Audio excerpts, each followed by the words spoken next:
प्यारे बच्चों, मैं सुधा पासवान, प्रवक्ता रसायन विज्ञान, राजकीय जुबली इंटर कॉलेज गोरखपुर से। बच्चों, कक्षा 11 के विषय रसायन विज्ञान के अध्याय 11 पी ब्लॉक तत्व के भाग 3 के साथ मैं उपस्थित हूँ। इससे पूर्व में बच्चों आप भाग 2 पढ़ चुके हैं और भाग 2 में हमने समूह 13 के तत्वों के जो परमाणुवी गुण हैं, जिसमें हमने इलेक्ट्रॉनिक विन्यास, उनकी आयनन एंथैल्पी, विद्युत ऋणात्मकता और उनके भौतिक गुणधर्म पर चर्चा की थी। आइए भाग 3 में आज हम समूह 13 के तत्वों के रासायनिक गुणधर्म के बारे में चर्चा करेंगे। चर्चा को आगे बढ़ाते हैं और जानते हैं कि आज की चर्चा के जो प्रमुख बिंदु हैं वो कौन कौन से हैं। बच्चों, समूह 13 के तत्वों के रासायनिक गुणधर्म, आज हम लोग ऑक्सीकरण अवस्था एवं रासायनिक अभिक्रियाशीलता की प्रवृत्ति के बारे में जानेंगे। समूह 13 के जो तत्व हैं वो उनकी वायु के प्रति अभिक्रियाशीलता, इसको पढ़ेंगे। अम्ल एवं क्षार के प्रति अभिक्रियाशीलता, हैलोजन के प्रति अभिक्रियाशीलता और बच्चों बोरॉन की प्रवृत्ति तथा असंगत व्यवहार। जो बोरॉन होता है वह समूह 13 का सदस्य है, लेकिन वह समूह के अपने जो अन्य सदस्य हैं उनसे थोड़ा अलग व्यवहार करता है। वो असंगत व्यवहार है, वो क्यों करता है, इस पर हम एक संक्षिप्त चर्चा करेंगे। आइए अब हम ऑक्सीकरण अवस्था की बात करते हैं। बच्चों, बोरॉन के छोटे आकार के कारण जो प्रथम 3 आयनन एंथैल्पियों का जो योग होता है वह बहुत उच्च होता है। हम जानते हैं कि जो बोरॉन की साइज होती है वो छोटी होती है। इसका मतलब उसका जो प्रभावी नाभिकीय आवेश है उसका मान ज़्यादा होगा और वो इलेक्ट्रॉनों को मजबूती से पकड़ के रखेगा और इसलिए उसकी आयनन एंथैल्पी का मान भी उच्च होगा। जो बोरॉन होता है बच्चों, इसीलिए धन 3 ऑक्सीकरण अवस्था प्रदर्शित नहीं करता है और केवल सहसंयोजक यौगिक या कोवैलेंट कंपाउंड बनाता है। लेकिन जो एल्युमिनियम है, देखिए एल्युमिनियम की प्रथम 3 आयनन एंथैल्पियों का योग जो है उल्लेखनीय रूप से घटता है। जब हम समूह में ऊपर से नीचे की तरफ आते हैं तो आकार बढ़ता है परमाणु का।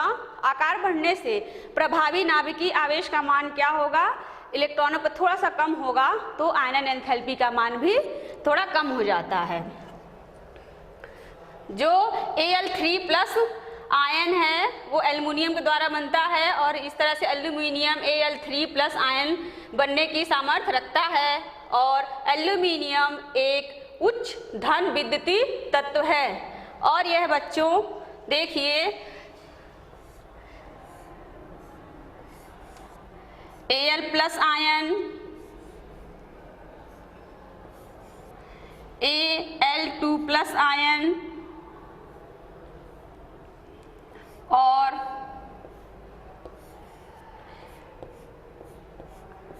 Al3+ आयन बनाता है। तो एल्युमिनियम एक उच्च धन विद्युतीय तत्व है। आइए हम चर्चा को आगे बढ़ाते हैं। देखिए, जब हम वर्ग में नीचे की तरफ जा रहे हैं तो D और F, नीचे जाएंगे तो परमाणु क्रमांक बढ़ेगा, इलेक्ट्रॉनों की संख्या बढ़ेगी और D और F कक्षक आपको प्राप्त हो जाएंगे। वर्ग में नीचे D एवं F कक्षकों के दुर्बल परिरक्षण प्रभाव या पुअर शील्डिंग इफेक्ट के कारण, इसके बारे में चर्चा कर चुके हैं, बढ़ा हुआ जो नाभिकीय आवेश होता है वो NS इलेक्ट्रॉनों को मजबूती से बांधे रहता है। इससे क्या होता है, NP कक्षक या जो P कक्षक के इलेक्ट्रॉन होते हैं वही बंधन में भाग ले पाते हैं और यही अक्रिय युग्म प्रभाव या इनर्ट पेयर इफेक्ट कहलाता है। इससे क्या होता है, समूह ऑक्सीकरण अवस्था से 2 इकाई कम ऑक्सीकरण अवस्था प्राप्त होती है। देखिए, गैलियम, इंडियम और थैलियम में धन 1 और धन 3 दोनों ऑक्सीकरण अवस्थाएं जो हैं प्रेक्षित होती है बच्चों। जो गुरुतर तत्व होते हैं, हैवियर एलिमेंट्स होते हैं, जब हम नीचे जाते हैं तो हमें हैवियर एलिमेंट्स मिलते हैं, उनमें धन 1 ऑक्सीकरण अवस्था का अस्थायित्व क्या है, बढ़ता जाता है। यानी एल्युमिनियम से ज़्यादा गैलियम, गैलियम से ज़्यादा इंडियम और थैलियम की धन 1 ऑक्सीकरण अवस्था ज़्यादा अस्थायी होगी। अब थैलियम में धन 1 ऑक्सीकरण अवस्था अधिक अस्थायी है, जबकि धन 3 ऑक्सीकरण अवस्था प्रकृति में उच्च ऑक्सीकारक या हाई ऑक्सीडाइजिंग नेचर की होती है। जो धन 1 ऑक्सीकरण अवस्था वाले यौगिक हैं वे धन 3 ऑक्सीकरण अवस्था की तुलना में अधिक आयनिक होते हैं। जब हम समूह में ऊपर से नीचे जाएंगे तो आकार बढ़ेगा, क्या होगा, प्रभावी नाभिकीय आवेश का मान क्या होगा, कम होगा। और जो आयनिक प्रवृत्ति होती है बच्चों इस प्रकार से होती है,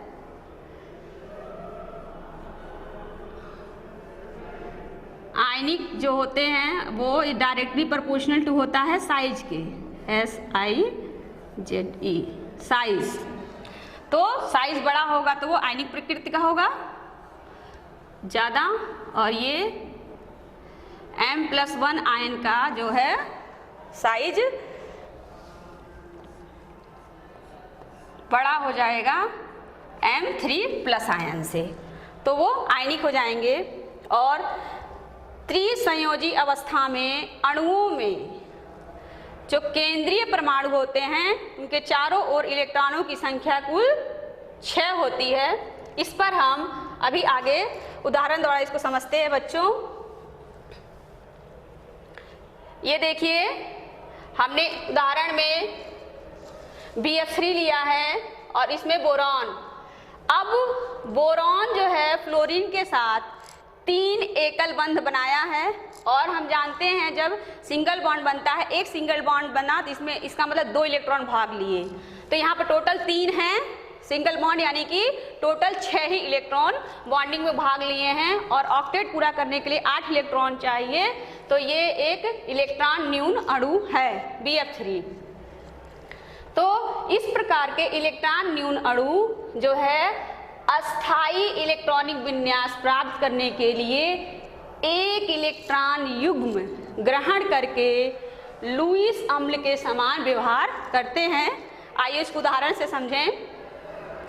ये बच्चों बोरॉन ट्राइक्लोराइड है, ये देखिए एक बंध है, इसका अर्थ आप जान रहे हैं कि अगर सिंगल बॉन्ड है तो यहाँ पे 2 इलेक्ट्रॉनों ने भाग लिया, यहाँ पर 2 इलेक्ट्रॉनों ने भाग लिया और यहाँ पे 2 इलेक्ट्रॉनों ने भाग लिया, तो ये 3 जो है सिंगल बॉन्ड बने, टोटल 6 हो गए।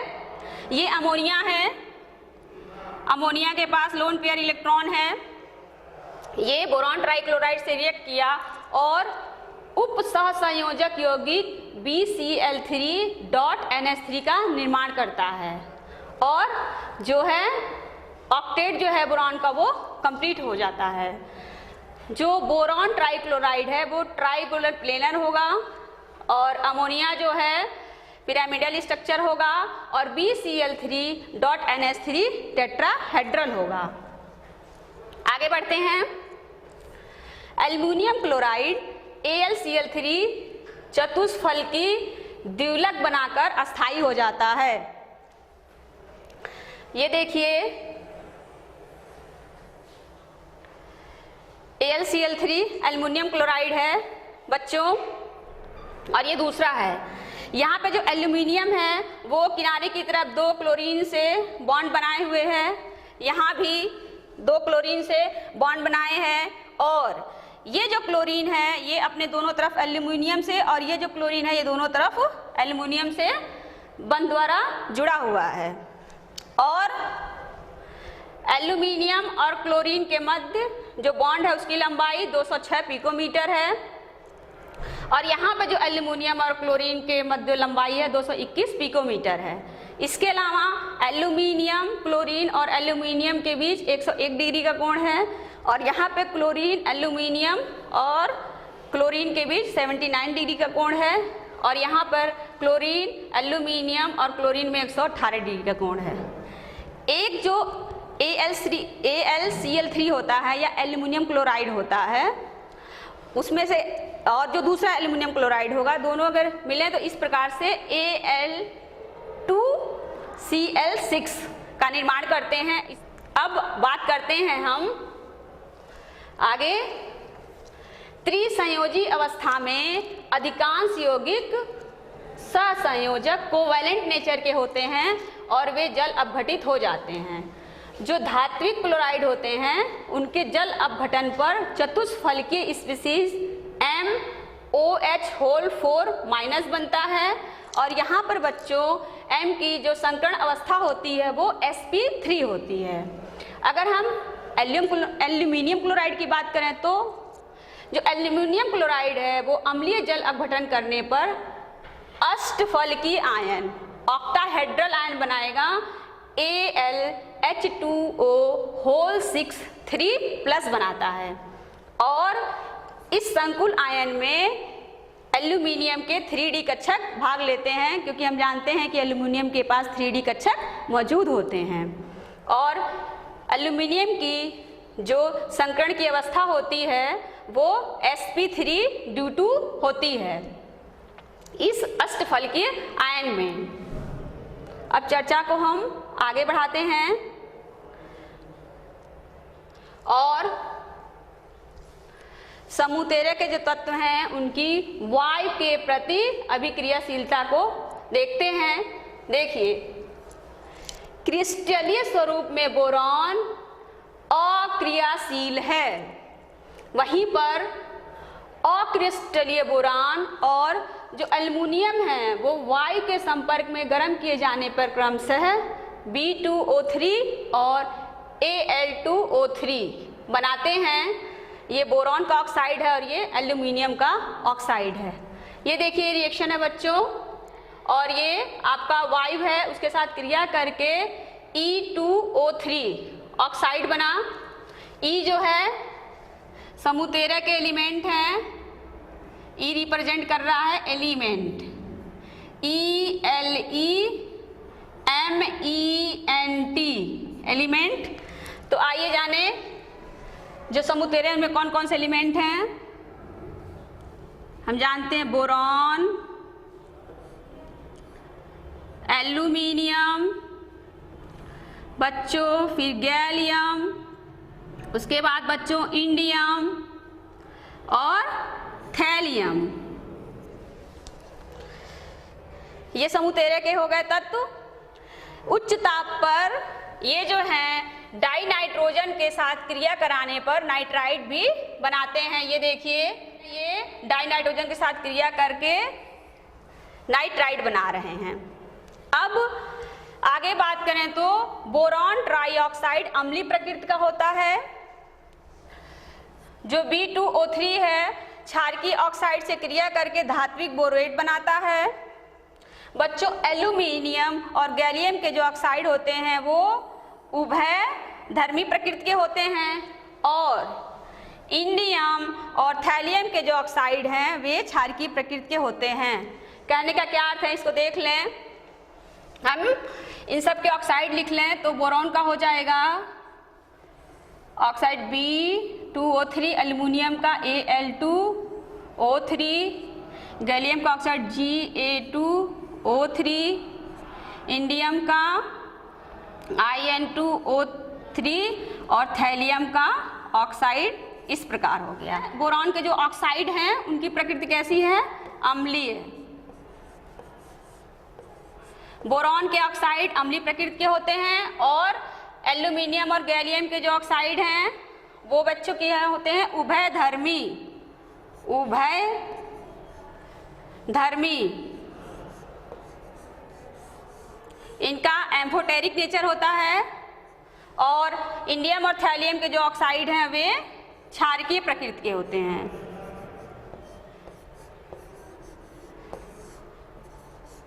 इनका नेचर कैसा होगा, क्षारकीय होगा।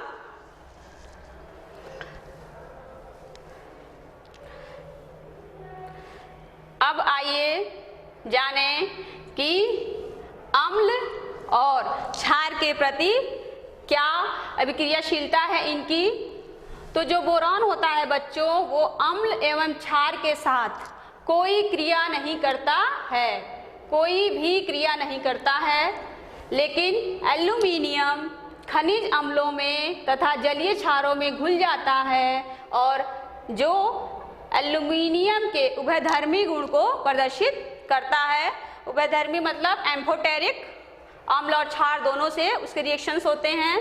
देखिए रिएक्शन को, एल्यूमिनियम सॉलिड स्टेट में है, HCl से रिएक्ट किया बच्चों और बना Al3+ आयन और 6Cl आयन बना है और यहाँ पर 3S2 या डाइहाइड्रोजन बना है। इसी प्रकार एल्यूमिनियम जब क्षार से क्रिया कर रहा है, एल्यूमिनियम सॉलिड स्टेट में है, NaOH और वाटर या जल के साथ मिलकर बना रहा है Na+AlOH4- और साथ में डाइहाइड्रोजन। इसका नाम है बच्चों sodium tetra hydroxo aluminate third ion, क्योंकि एल्यूमिनियम धन 3 ऑक्सीकरण अवस्था में है।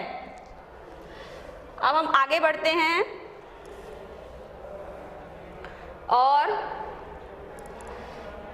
जो समूह 13 के तत्व हैं उनकी हैलोजन के प्रति अभिक्रियाशीलता को देखते हैं। बच्चों TLI3 को छोड़कर, इसको छोड़कर समूह 13 के जो तत्व हैं वे हैलोजन से क्रिया करके ट्राई हैलाइड बनाते हैं। देखिए ये हैलोजन से क्रिया करके ट्राई हैलाइड बना रहे हैं। हैलोजन हम जानते हैं कौन है, फ्लोरीन, क्लोरीन, ब्रोमीन और आयोडीन। यदि हम रिएक्शन लिखें तो हम जानते हैं कि समूह 13 के जो तत्व हैं कैसे हैं, देखिए बोरॉन, एल्यूमिनियम, गैलियम, इंडियम और थैलियम। अब ये यदि हैलोजन से क्रिया करें तो हमने ले लिया फ्लोरीन, क्लोरीन, ब्रोमीन और इसकी अगर हम आयोडीन से क्रिया कराएं तो हमें क्या मिलेगा बच्चों, ये हम रिएक्शन करा रहे हैं तो हमें मिल जाएगा, इसके ट्राई हैलाइड बनेंगे BF3 BCl3 क्रमशः BR3 और BI3। ठीक, इसी प्रकार से एल्यूमिनियम, गैलियम, इंडियम और थैलियम भी हैलोजन से क्रिया करेंगे, लेकिन हमें TLI3 प्राप्त नहीं होगा। ये देखिए एक इंटरेस्टिंग बात, एग्जाम में इस क्वेश्चन को बहुत ज़्यादा पूछा भी जाता है बच्चों। जो निर्जलीय एल्युमिनियम क्लोराइड की बोतल होती है उसके ऊपर सफ़ेद धुआं जो है बन जाता है। क्यों बनता है? क्योंकि HCl गैस जो है बनता है। और वो क्यों बनता है? क्योंकि एल्युमिनियम क्लोराइड का आंशिक जल अपघटन होता है। इसके रिएक्शन को देखिए तो इस प्रकार रिएक्शन होता है।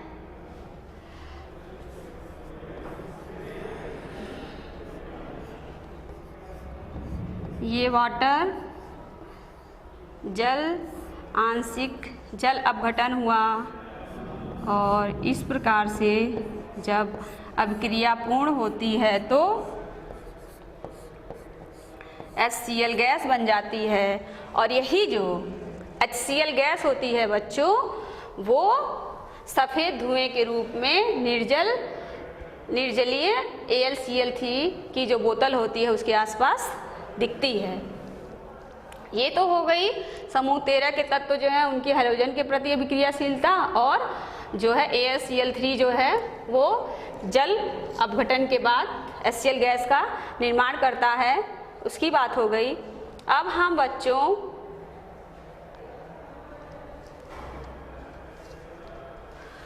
बोरॉन की प्रकृति तथा असंगत व्यवहार के बारे में चर्चा करेंगे। असंगत मतलब अपने ग्रुप से अलग, इनके ग्रुप में जो समूह 13 के तत्व हैं उनसे थोड़ा सा अलग है बोरॉन का व्यवहार।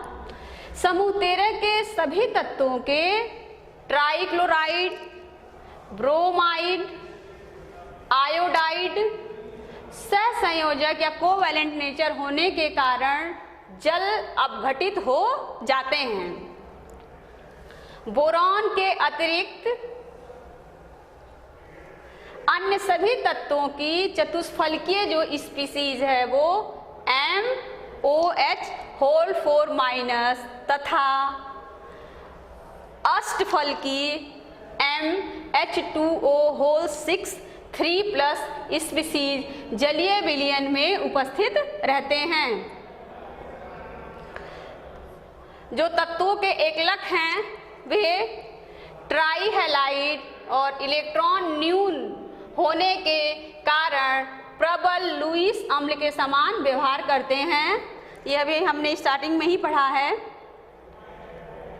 और लुईस क्षार जो होता है, देखिए जो नीचे अभिक्रिया दी हुई है इसमें NH3 जो है एक लुईस क्षार है और इसके पास एक लोन पेयर इलेक्ट्रॉन है। लुईस क्षार एक इलेक्ट्रॉन युग्म प्रदान करके ऐसे यौगिकों के केंद्रीय परमाणु का अष्टक पूर्ण करते हैं।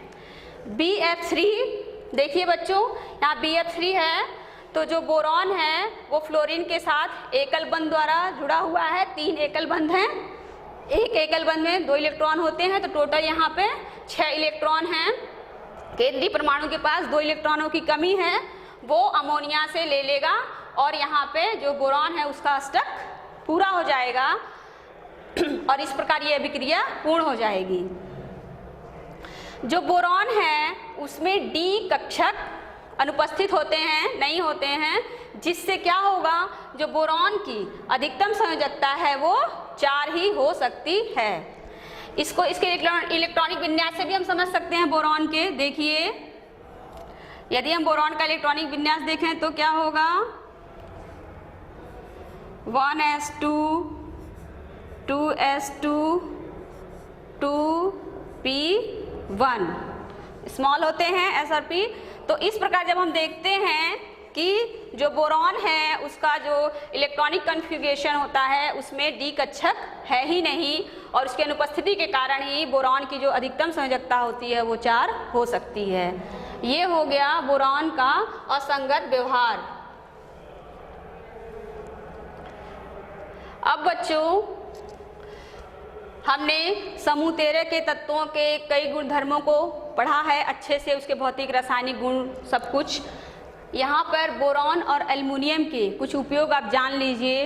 ये बहुत ही महत्वपूर्ण तत्व हैं और समूह 13 का बहुत महत्व है हमारे दैनिक जीवन में।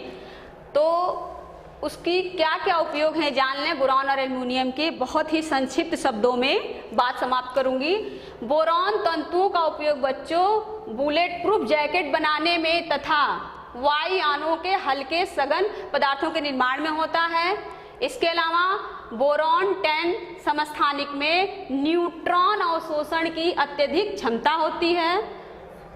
नाभिकीय उद्योगों में धात्विक बोराइडों का उपयोग परिरक्षण कवच तथा नियंत्रक छड़ों के रूप में होता है। अब अगर एल्युमिनियम की बात करें तो एल्युमिनियम रजत श्वेत रंग की एक चमकीली धातु होती है और एल्युमिनियम में उच्च तनन सामर्थ्य टेंसाइल स्ट्रेंथ होती है बच्चों।